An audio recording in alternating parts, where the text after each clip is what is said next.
जय जवान जय किसान काय आहे जवान सीमेवर मरतोय, शेतकरी शेतात मरतोय, टी व्हीला हे पाहतोय बातम्या, बोगदे अरे बोगदा होणारच नाही. शेतकऱ्यांच्या याच्यावर एकही जेवढे उभे आहेत आमदार खासदार एकही बोलत नाही. शेतकरी राजा कसला राजा आहे हा? शेतकऱ्याला बरं मातीत घातले यांनी, एकाला बाजार भाव नाही.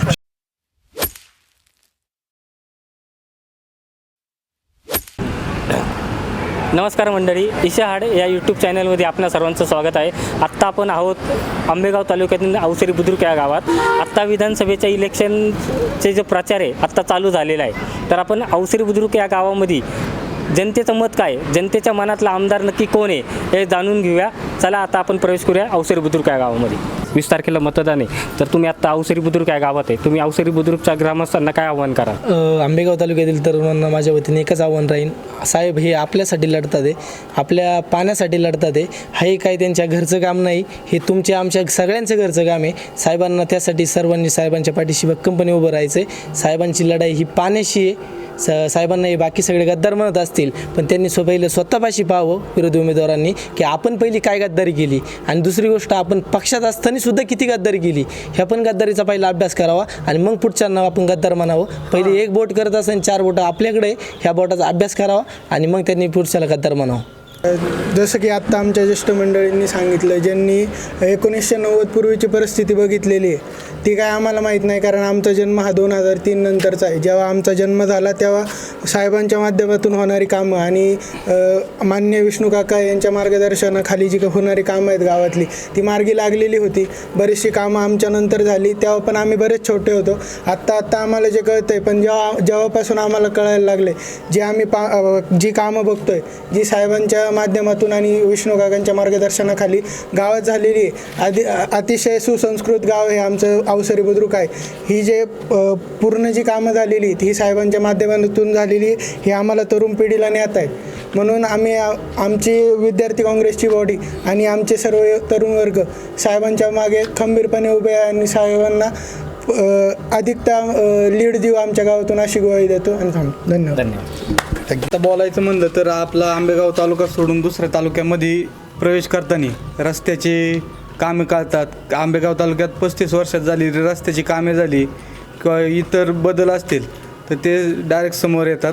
आज आपल्या गावात बघायचं म्हणलं तर प्रत्येक वाडी वस्तीवर लाईटीची सोय, रस्त्याची सोय, पाण्याची सोय, गावात फिल्टर पाणी आहे, नानी पार्कसारख्या भरपूर योजना आलेल्या आहेत, व्यायामशाळा आहे, अजून असंच भरपूर माध्यमात हे निधी आलेला आहे. गावात येत राहतो वळसे पाटलांच्या माध्यमातून, त्यासाठी वळसे पाटलांना भरपूर मतांनी विजय करा. जे सध्याचं निवडणुकीचं वातावरण आहे, हे वातावरण पाहतात तुम्हाला काय वाटतं की आंबेगाव तालुक्यात भावी आमदार कोण असेल?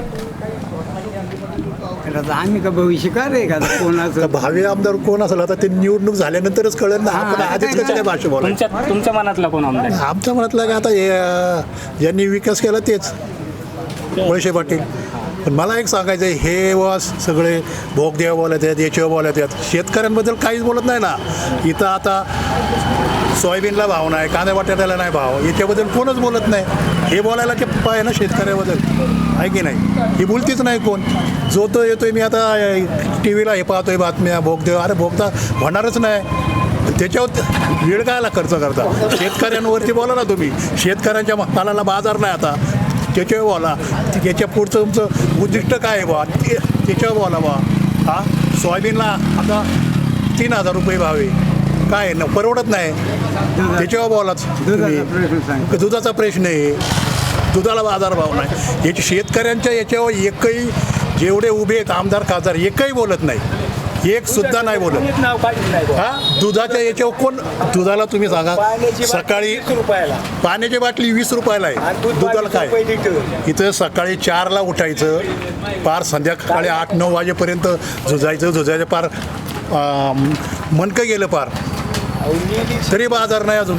शेतकरी पार तोट्यात आहे आता, तरी शेतकऱ्यांच्या याच्यावर कोण बोलतच नाही, एक सुद्धा मंत्री नाही बोलत. सगळं चाललंय ते पाणी प्रश्न होच.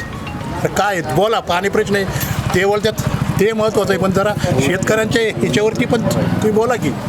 आता मेन म्हणजे दुधाला बाजार नाही. किती आता मका घ्यायला गेले तर 5-5 हजार रुपये किलोची मका आहे. काय तुमचं पैसे हा खाद्यटीला पैसे लागत आहेत 700 रुपयाचं पोत काय चाललंय तुमचं हे?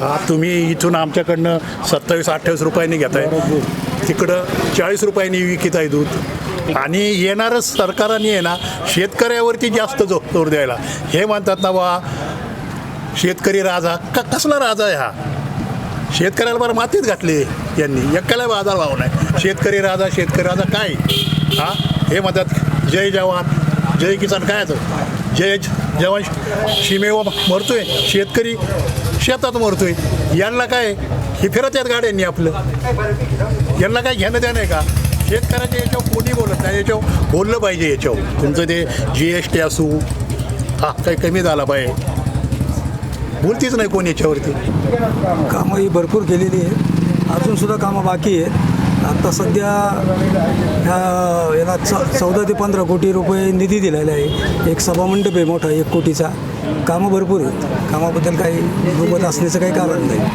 आत्ताच्या निवडणुकीमध्ये वळसे पाटील साहेब किती मताधिक्याने निवडून येतील असं वाटतं इथं 70-75% मतदान व्हायला पाहिजे त्यांना अवसरीमध्ये अवसरीमध्ये विकासाच्या पाठीमागे राहिले पाहिजे शेवटी कसं असतं माहिती आहे का विकास महत्त्वाचा आहे त्यामुळं विकासाच्या पाठीमागे सर्वांनी थांबलं पाहिजे आपण सर्व वाडी वस्त्यावरती रस्ते असतील काय सभामंडप असतील सर्व कामं त्यांच्या माध्यमातून झालेली आहेत तर भविष्यात राहिलेली कामंसुद्धा 4-2 कामं आपल्या गावात मोठे प्रकल्प येणे गरजेचे आहे ते सुद्धा त्यांच्या मार्फत आपण ते पूर्ण करणार आहोत निवडणूक आहे तर ह्यामध्ये आमदार कोण होणार असं तुम्हाला वाटतं आंबेगाव तालुक्यात आता कसं आहे माहिती आहे का मतदान होऊ द्या मतमोजणी झाल्यानंतरच कळेल ना ते आत्ता तर काय कळू शकत नाही आपण आता अवसरीमधली जी कामं आहे विकास कामं आहे किंवा आता त्याबद्दल तुम्ही काय बोला आता अवसरीमध्येच नाही तर आंबेगाव तालुक्यामधली पण विकास काम आहेत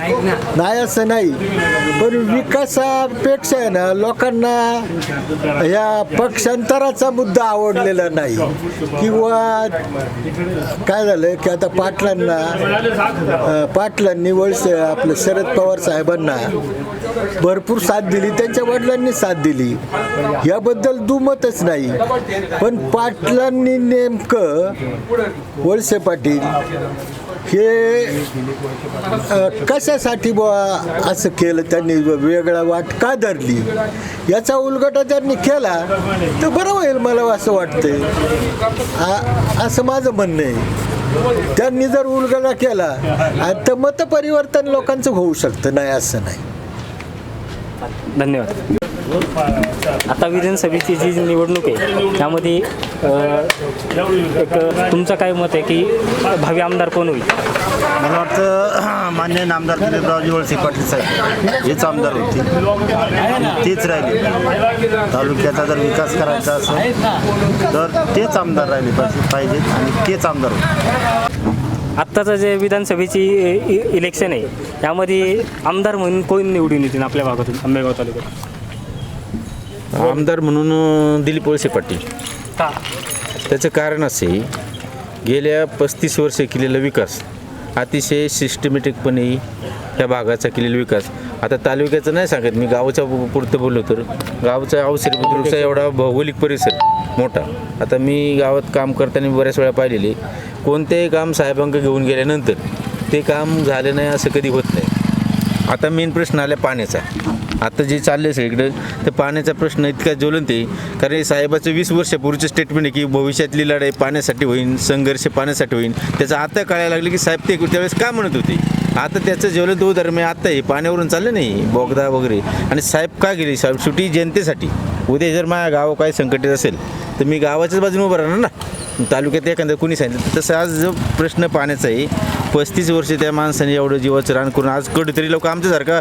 2 व्हीलर 4 व्हीलर आले कशामुळे आलं पाण्यामुळे आलं ना आज साहेबाची पुण्य आहे समजा या आता उजवा कॅनल झालेला आपला शरद बँकेतून त्यावेळेस काही निधी उपलब्ध करून गेला साहेबांनी म्हणजे ही तळमळ कायसाठी नाची शिंदे जे आपल्या गावात होते जुने इंजिनियर त्यांनी योजना आली ना गाडा योजना कडेपर्यंत पाटण्याचा आणि निस्ती योजना आणली त्यांनी साहेबांनी पण त्याला निधी उपलब्ध करून द्यायचं काम कोणी केलं आमदार साहेबांनी केलं म्हणून आपल्याला त्या साहेबांना सोडून या गावाला कोणाला म्हणजे दुसऱ्यांना बळी पाडता येणार नाही कारण साहेबांचे या गाव उपकार भरपूर आहेत पाणी प्रश्न आपल्या भवितव्यात ह्या पुढल्या पिढीसाठी.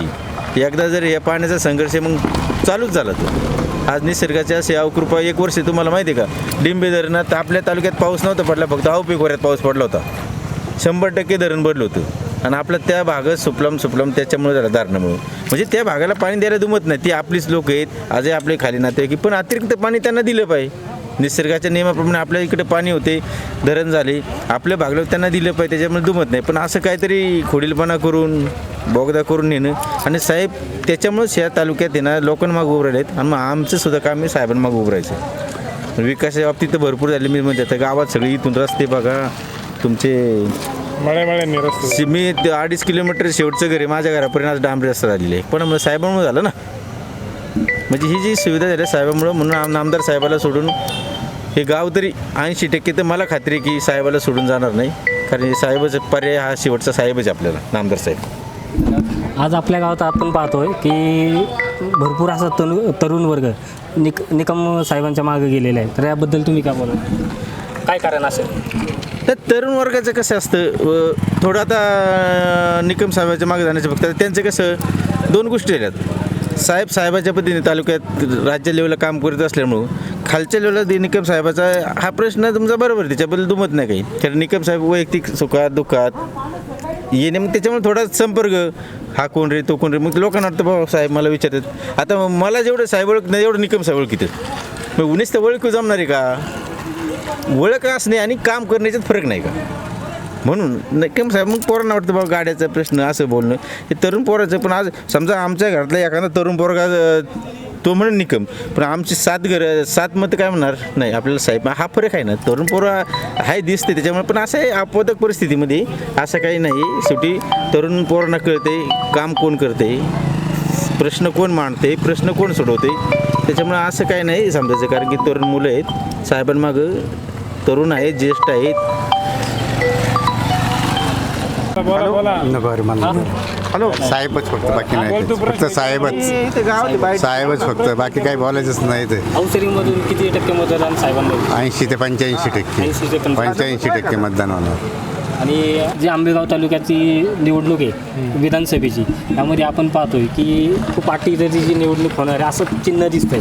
कारण का आत्ता परवाची सभा झाली शरद पवार साहेबांची, ह्या सभेला आंबेगाव तालुक्यातील जवळजवळ भरपूर लोक ही त्या सभेला उपस्थित होती. मग तुम्हाला वाटते की यंदाची निवडणुकीमध्ये भावी आमदार कोण असेल? दिलीप पाटील.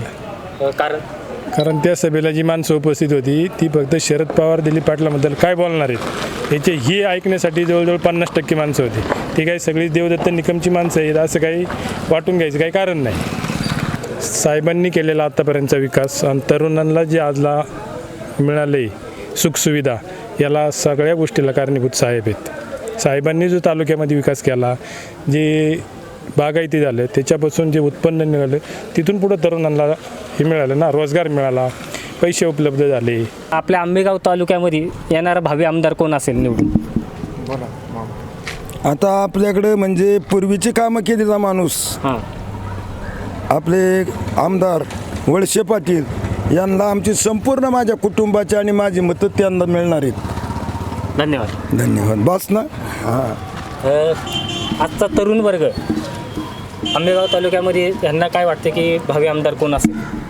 खऱ्या अर्थाने तसं पाहायला गेलं तर 35 वर्ष आपण वळसे पाटलांना संधी दिली ह्या जनतेने, आणि 35 वर्ष संधी देऊनसुद्धा वळसे पाटील जर म्हणत असेल आम्हाला पुन्हा एकदा संधी द्या, तर मग का संधी द्यायची?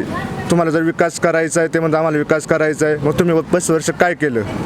आणि 35 वर्ष जनतेने त्यांना संधी दिली तर एक संधी दुसऱ्याही उमेदवाराला दिली पाहिजे. त्यांचं बी असं नाही की ते काम करणार नाहीत, ते आमदार झाले का ते सुद्धा काम करतील, हे आमची 100% गॅरंटी आहे. आणि आमचं मत हे निकम साहेबालाच असणार आहे, देवदत्तजी निकम साहेब.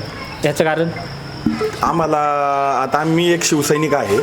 आता आमच्या अख्ख्या आंबेगाव तालुक्यातले जेवढे पण शिवसैनिक आहेत ना ते सगळे त्यांच्या मागे आहेत. त्यामुळं आम्हाला देवदत्तजी निकम साहेब पाहिजेत आणि एक यंग आमदार म्हणून आम्हाला ते पाहिजे. वळसे पाटलांच्या कारकिर्दीत आंबेगाव तालुक्याचा विकास झाला नाही का?